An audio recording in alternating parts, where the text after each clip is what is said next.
Abra a sua Bíblia. Você que está em casa também, abra a sua Bíblia. Você que nos acompanha pelas redes sociais, seja muito bem-vindo. Muito obrigado pela sua presença conosco. Abre a sua Bíblia no Evangelho escrito capítulo 21. Lucas capítulo 12. Lucas 12. Parece que diminuiu. Tá ligado? Lucas capítulo 12, a partir do versículo 13 até o versículo 21. Diz assim a palavra do Senhor. Você acompanha, eu vou ler, você acompanhe, por favor. Nesse ponto, um homem que estava no meio da multidão lhe falou: Mestre, ordena a meu irmão que reparta comigo a herança. Mas Jesus lhe respondeu: Homem, quem me constituiu juiz ou partidor entre vós? Então lhes recomendou: Tende cuidado e guardai-vos de toda e qualquer avareza, porque a vida de um homem não consiste na abundância dos bens que ele possui. E lhes proferiu ainda uma parábola, dizendo: O campo de um homem rico produziu com abundância. E arrazoava consigo mesmo, dizendo: Que farei? Pois não tenho onde recolher os meus frutos. E disse: Farei isso, destruirei os meus celeiros, reconstruí-los-ei maiores, e aí recolherei todo o meu produto e todos os meus bens. Então direi à minha alma: Tens em depósito muitos bens para muitos anos. Descansa, come, bebe e regala-te. Mas Deus lhe disse: Louco, essa noite te perdirão a tua alma, e o que tens preparado para quem será? Assim é o que entesoura para si mesmo e não é rico para com Deus. Uma palavra de exortação, uma palavra a respeito da avareza e do amor, que são dois institutos, ou duas palavras, ou dois conceitos completamente opostos. Falar sobre a avareza é falar sobre um apego excessivo a bens materiais e ao dinheiro, enquanto falar sobre o amor envolve generosidade, afeto, responsabilidade, graça, misericórdia e uma série de outras palavras que se referem àquele que tem amor. A avareza é um pecado, e o amor por riquezas afasta a pessoa de Deus e afasta a pessoa do próximo. O amor é um sentimento nobre, que busca sempre o bem-estar do outro. Então, quando a gente fala sobre a avareza e fala sobre o amor, nós estamos falando sobre dois sentidos completamente opostos, mas que assumem o seu papel preponderante quando observados o que pensa a palavra de Deus, o que nos diz a palavra de Deus e o que o mundo nos diz a respeito dos dois assuntos. O que o mundo nos diz a respeito da avareza?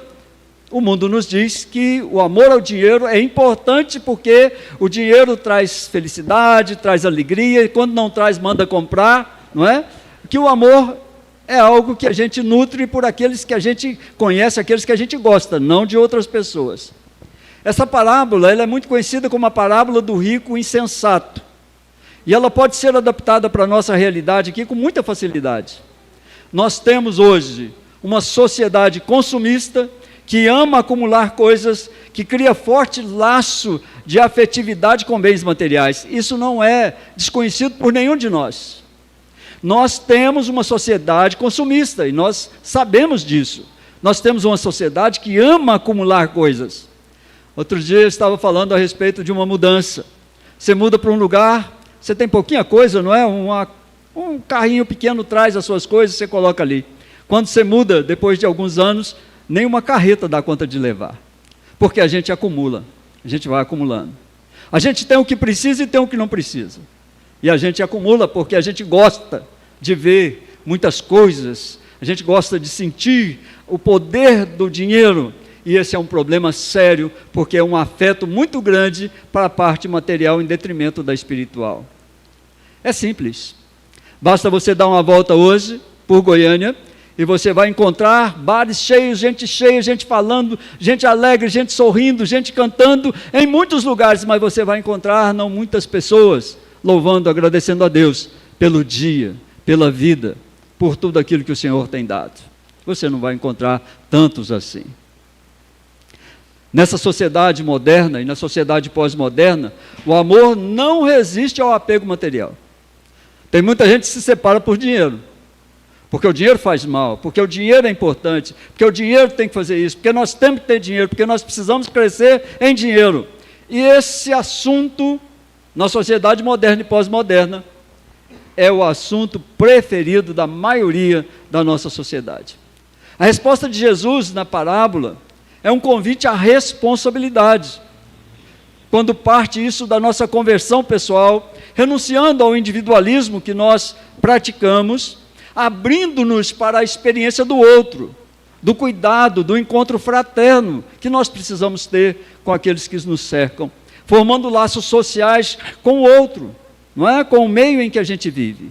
Nós precisamos mudar o nosso pensamento. A palavra insensato refere-se àquele que não tem juízo, aquele que não tem bom senso, aquele que age de maneira inconsequente, irresponsável. O adjetivo faz referência a uma pessoa que pratica seus atos sem temor de Deus, como aquele homem insensato que constrói a sua casa sobre a areia. No Evangelho, a palavra insensato aparece na narrativa da parábola sobre o homem rico que ia construir celeiros novos, guardando a sua colheita farta. Para isso, para guardar o que sobrou, aquilo que era muito, ele já tinha muito, a parábola diz que ele era rico, mas para guardar aquilo que ele conseguiu colher, ele diz, eu vou destruir o que eu já tenho. Porque eu tenho muito mais, eu tenho que ter lugar para guardar esse tanto de dinheiro, então eu destruo o que eu tinha, para construir algo maior, para guardar aquilo que sobrou. No capítulo 12 de Lucas, nós temos 3 ensinamentos sobre como o ser humano deve se relacionar com dinheiro, com bens materiais.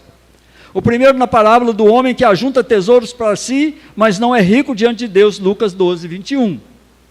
O segundo é dirigido aos discípulos, chamados a confiar na providência de Deus, porque chama os discípulos a buscar em primeiro lugar o reino de Deus. E o terceiro chama para desfazer-se dos bens e dá-los aos pobres. Jesus diz, pois onde está o vosso tesouro, aí também estará o vosso coração. Se nós somos extremamente apegados a dinheiro, se nós somos extremamente apegados a bens materiais, o nosso amor, o nosso coração está preso neles. Está preso nos bens. E esse é um problema para o ser humano, porque esse não é o propósito de Jesus. A nossa meditação hoje, irmãos, prende-se hoje ao primeiro ensinamento, sobre como lidar com bens materiais sob a ótica de Jesus. Nós sabemos que as economias de mercado, elas se baseiam na relação de troca. O fim é a acumulação que beneficia alguns poucos em detrimento do sofrimento de muitos. Para algumas pessoas isso é essencial à sua vida.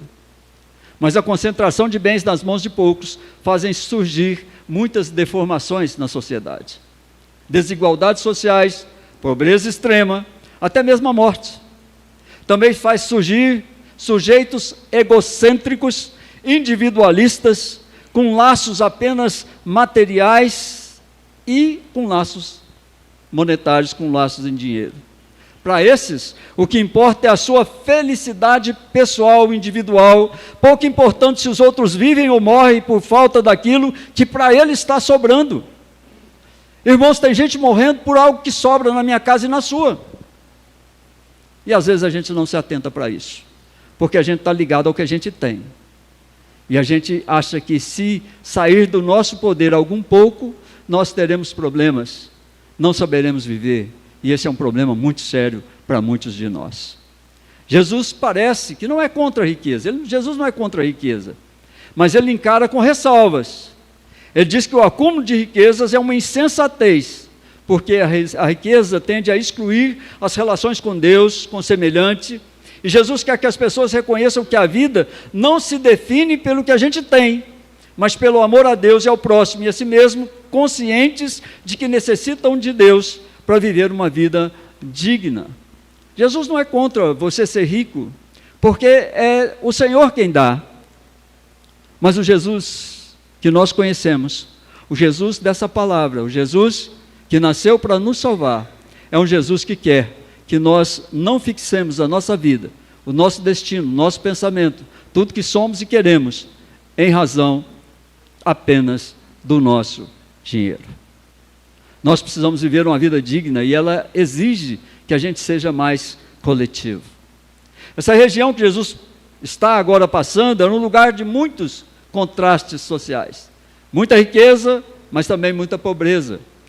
porque o excesso de impostos tornava a vida dos comerciantes e agricultores cada vez mais próxima da miséria. Não é muito diferente de hoje, não. Não tem muita diferença, não. Jesus está aqui subindo para Jerusalém, e esses encontros que Jesus vai tendo ao longo do caminho são a marca dos ensinamentos preciosos desse mestre maravilhoso chamado Jesus. Essa é a história de alguém, uma pessoa anônima, que surge do meio da multidão e faz um apelo a Jesus: mestre, diz ao meu irmão que reparta comigo a herança. Nós sabemos que naquele tempo o primogênito governava os bens quando o pai morria, e ficava no poder dele, e ele tratava a família. Mas esse aqui certamente não é um primogênito, é algum dos irmãos que reclama a sua parte na herança. Eu quero a minha parte. E Jesus responde claramente: homem, quem me estabeleceu como árbitro? Quem me estabeleceu como juiz para partilhar os bens da sua família? Da multidão que segue Jesus, surge uma voz que recorre a Jesus como mestre, que recorre a um árbitro, que recorre a alguém experiente, a um reconciliador.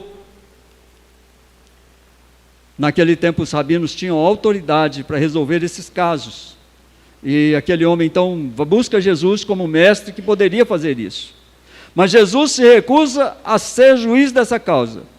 Essa não era uma causa para a qual Deus, o Pai, o levantou. E Jesus diz claramente: quem me estabeleceu como partidor? Quem me estabeleceu como juiz para julgar entre você e seu irmão? Jesus responde com força nas suas palavras, porque não se tratava de uma simples partilha. Ele compreendeu que a pessoa que pedia que se dividisse os bens ou herança o fazia por ganância, em seu próprio benefício. E aí nós precisamos aprender com a parábola alguns ensinamentos que surgem do relato de Lucas, com a evidência de servirem tanto aqueles contemporâneos, aquelas pessoas que viveram junto naquele tempo, como a nós, cerca de 2000 anos depois. Palavra de sabedoria serve a nós. Elas foram ditas há muito tempo atrás, mas a Bíblia, ela não é arcaica, ela não está perdida no tempo. Os ensinamentos que nós podemos tirar dela servem agora, para hoje, para amanhã, para a sua família, para o seu trato no seu trabalho, para o seu trato na igreja, para que você cresça segundo o entendimento dessa sabedoria milenar da palavra de Deus. Ela não é um livro antiquado, como muitos dizem. Ela apenas e tão somente ela contraria a sociedade moderna e pós-moderna. A sociedade moderna e pós-moderna tem um pensamento muito egoísta. E a Bíblia contrasta. A Bíblia é diferente disso. Ela nos traz o ensinamento de Deus para as nossas vidas. E por isso, muitas vezes, nós olhamos para o mundo e entendemos que o mundo nos ensina melhor do que a palavra de Deus, porque o mundo é moderno e a palavra de Deus é antiga. Mas essa não é a realidade da palavra de Deus.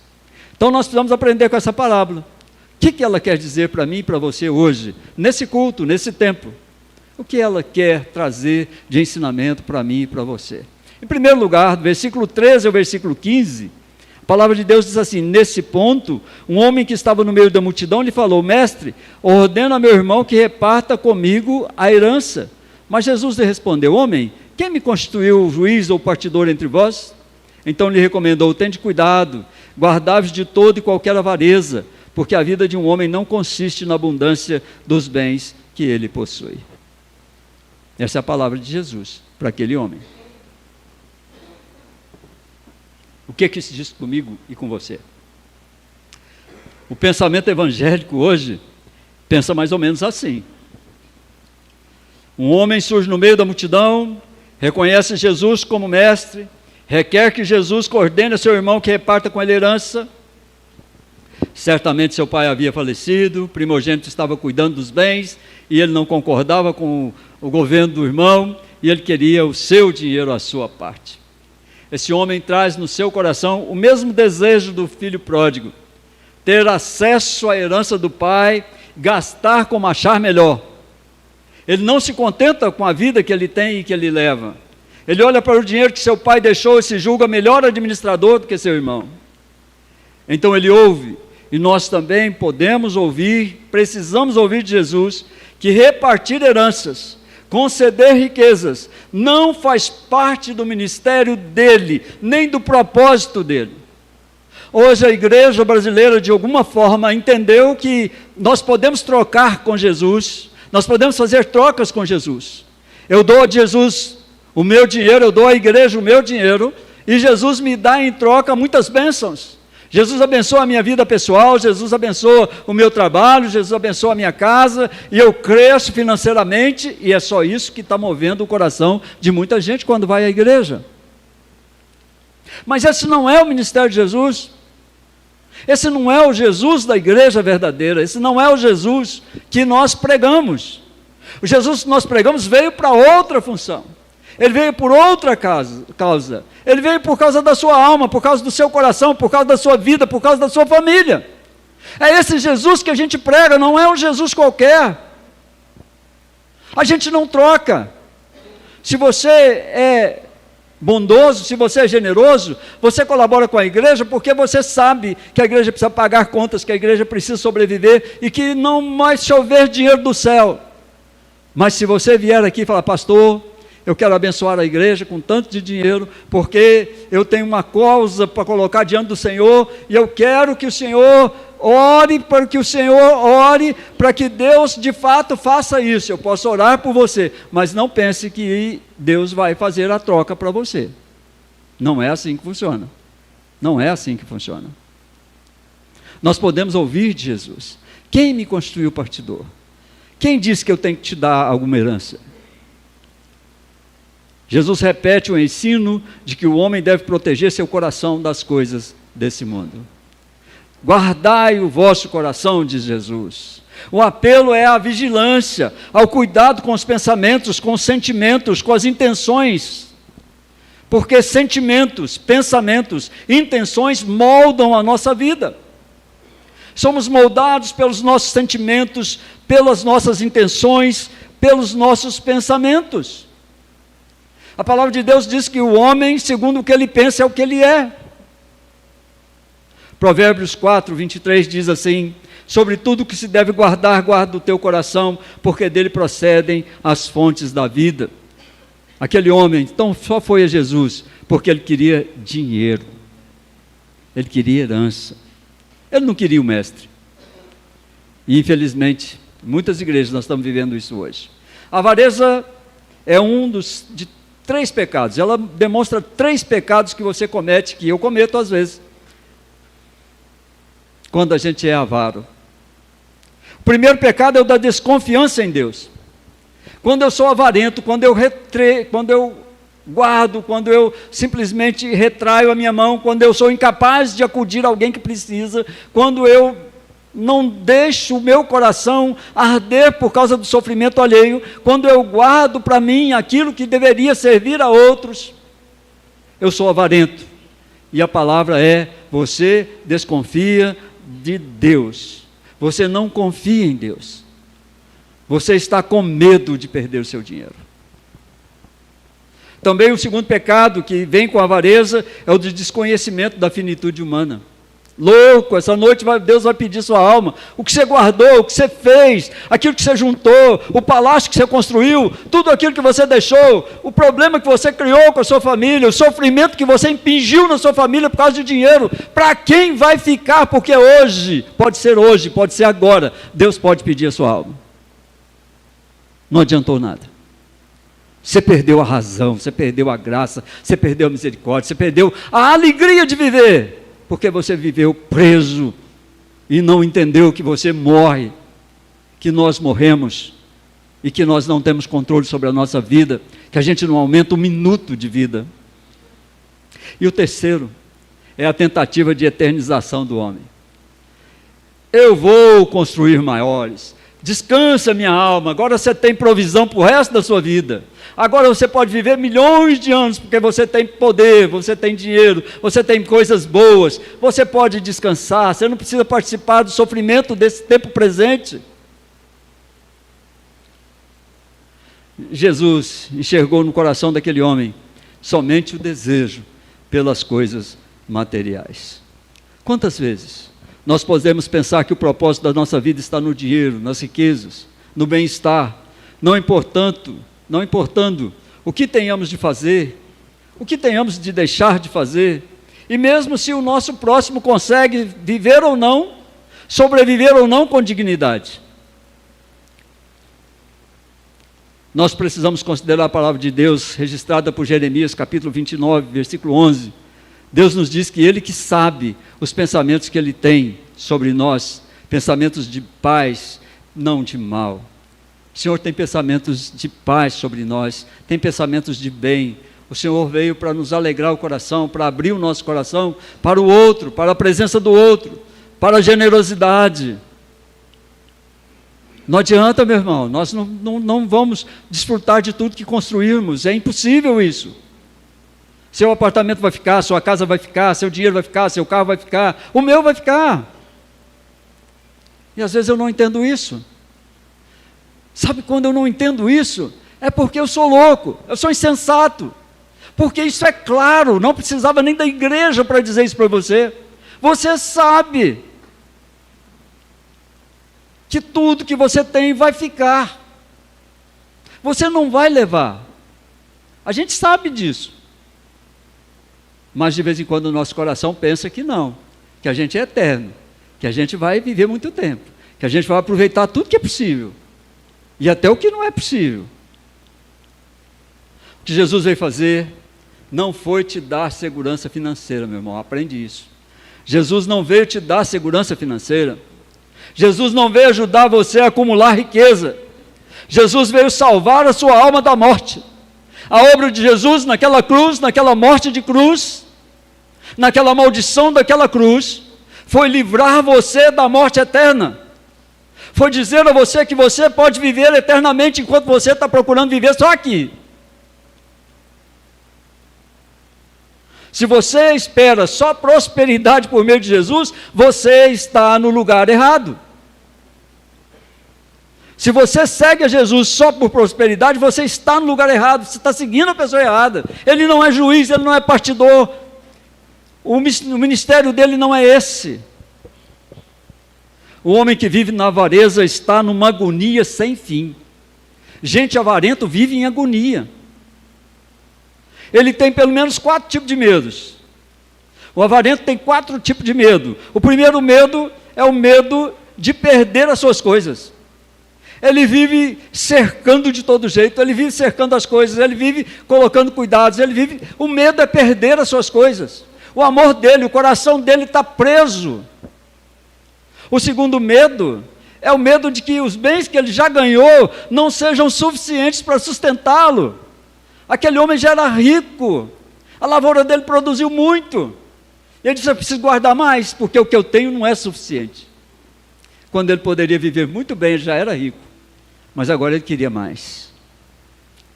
Terceiro medo é o medo de que esses bens sejam tirados. Como uma pessoa tem medo de perder aquilo que tem, de que aquilo de alguma forma pode ser tirado dele. E o outro medo, e último, é o medo de confiar em Deus, de dizer: Senhor, o Senhor é meu Senhor, o Senhor deu, o Senhor também pode tirar. Quando nós olhamos para a história de Jó, nós vemos um homem reto, temente a Deus, que tinha muitas coisas, que era milionário, que era muito rico, mas que perdeu todas as coisas.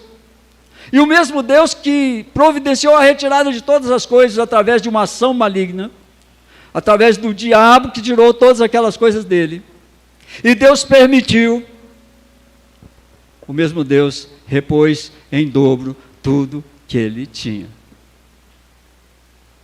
O Deus que dá é o Deus que tira, é o Deus que repõe. Não tenha medo, querido. Viva intensamente o hoje. Viva intensamente a sua vida, com alegria, com liberalidade, com generosidade. Olhe para fora. Olhe para os outros.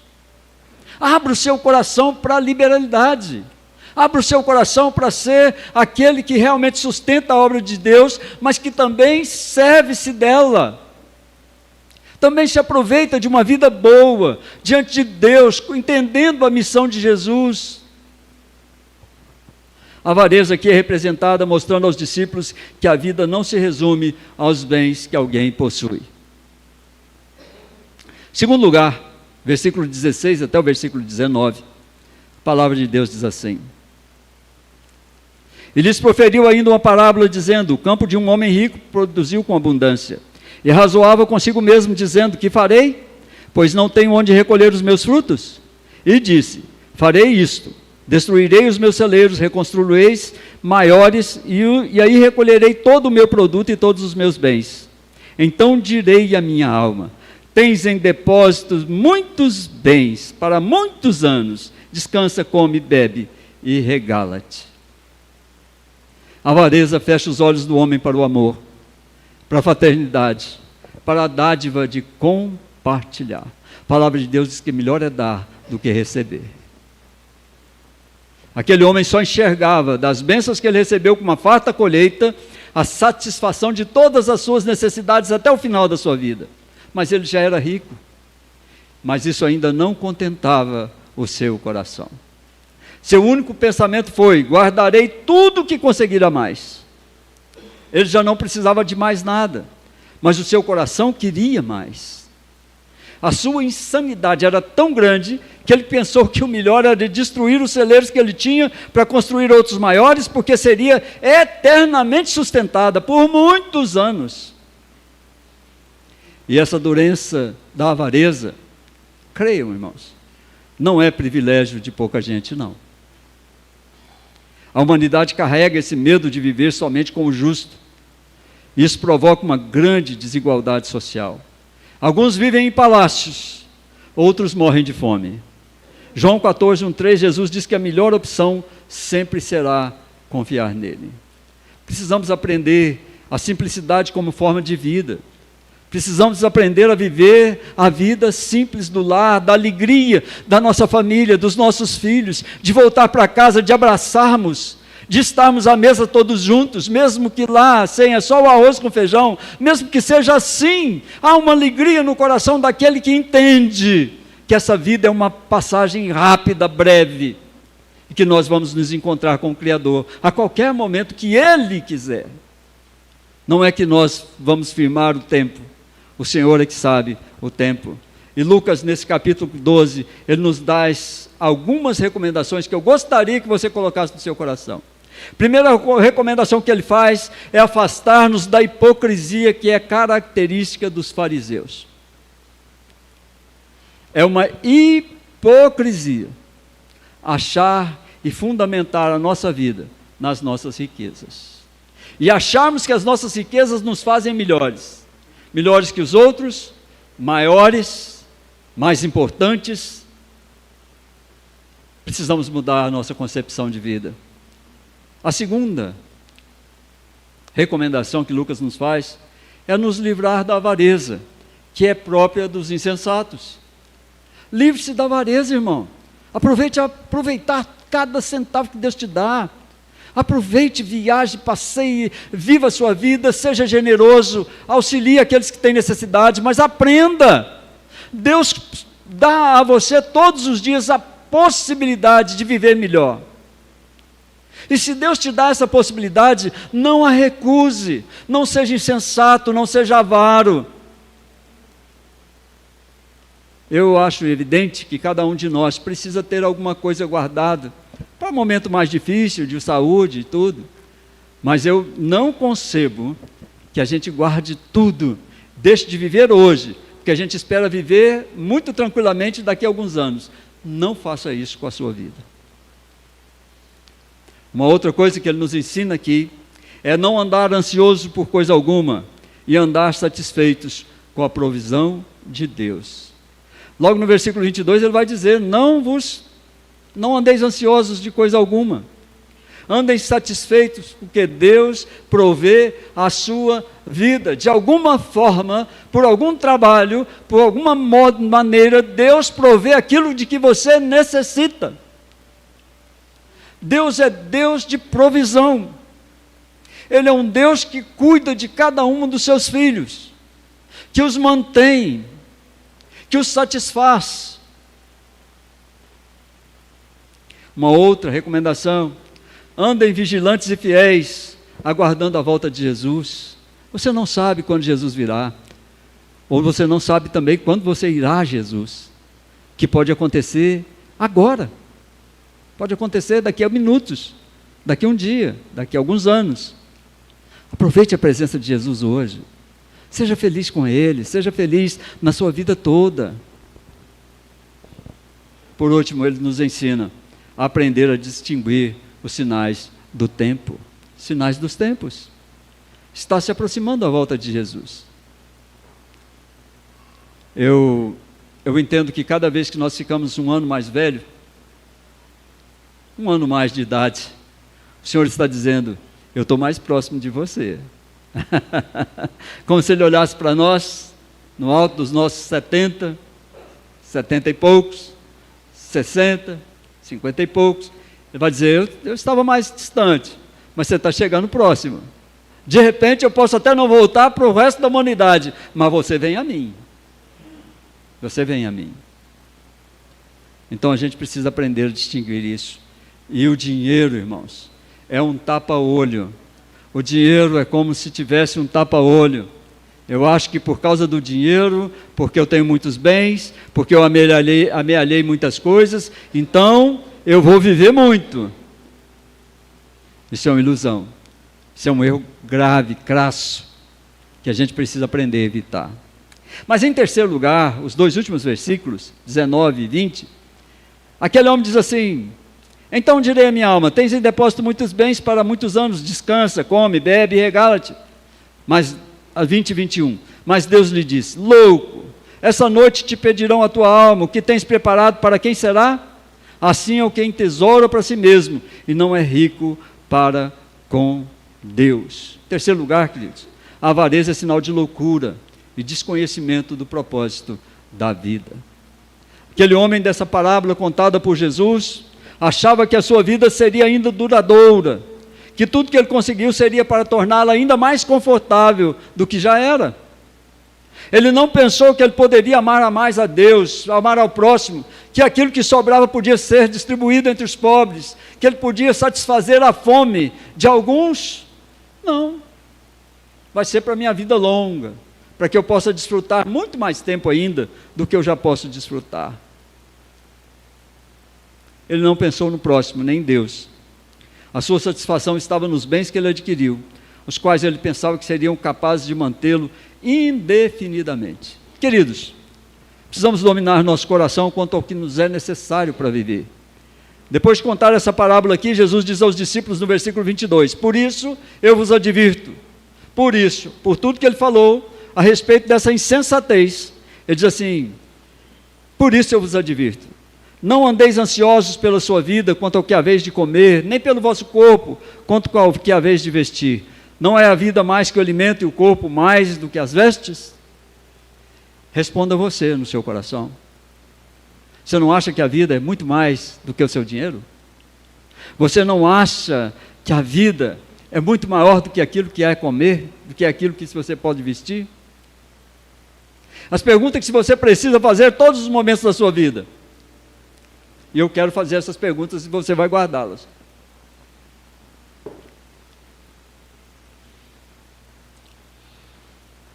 O que está angustiando o seu coração tem a ver com a sua subsistência? Pensa bem.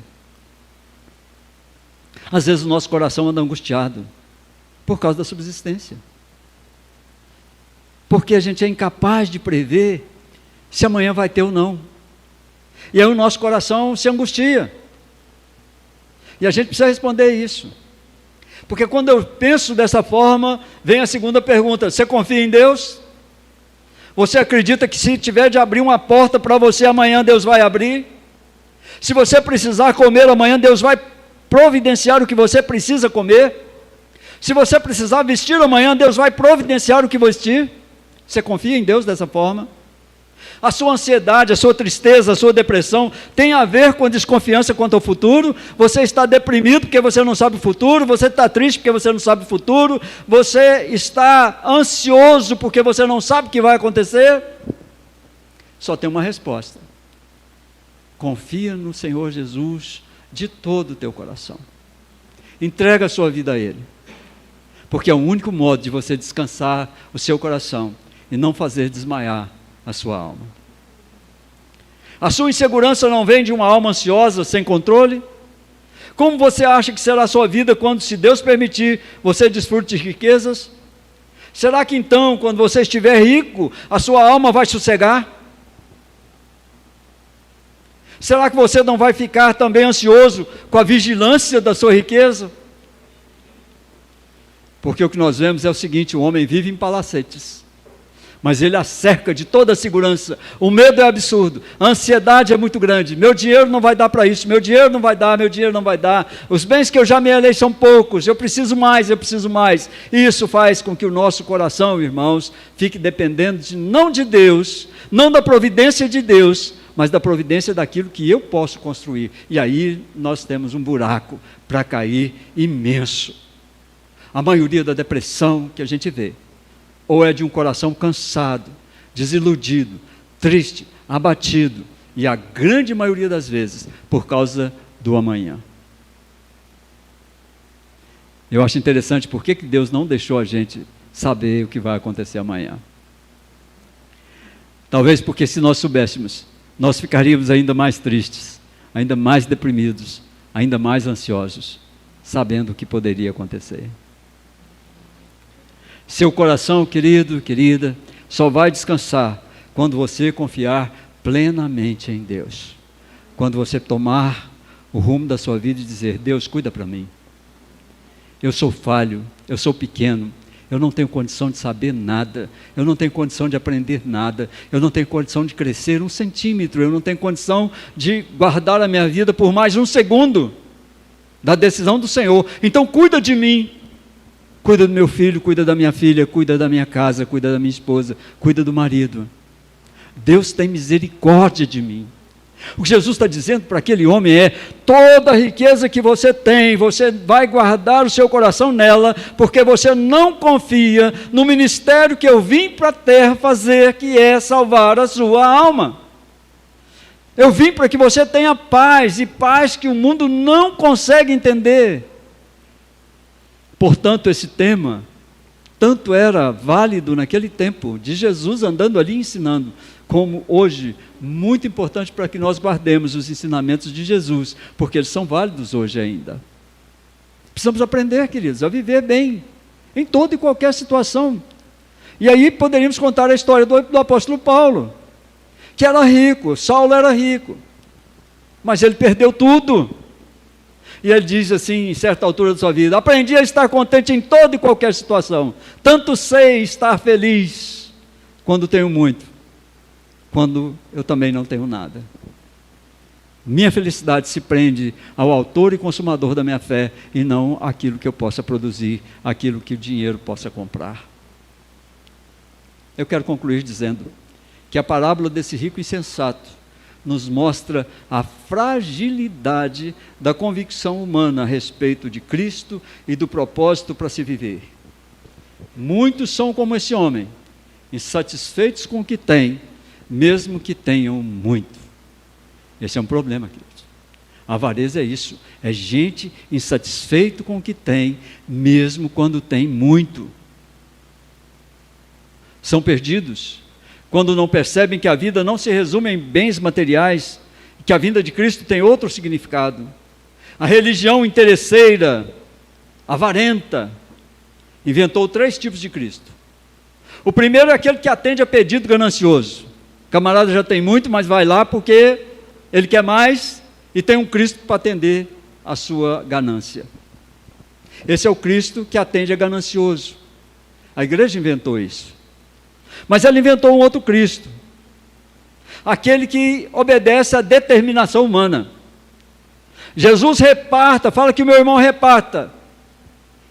E se nós estivéssemos ouvindo a religião que nós conhecemos por aí, poderia dizer: determino, Jesus, que você reparta, que você determine ao meu irmão, e eu determino a você que fale com o meu irmão, para que ele reparta as coisas comigo. É o Cristo que é determinado pela vontade humana. Esse é um outro Cristo que a religião inventou, mas que não existe.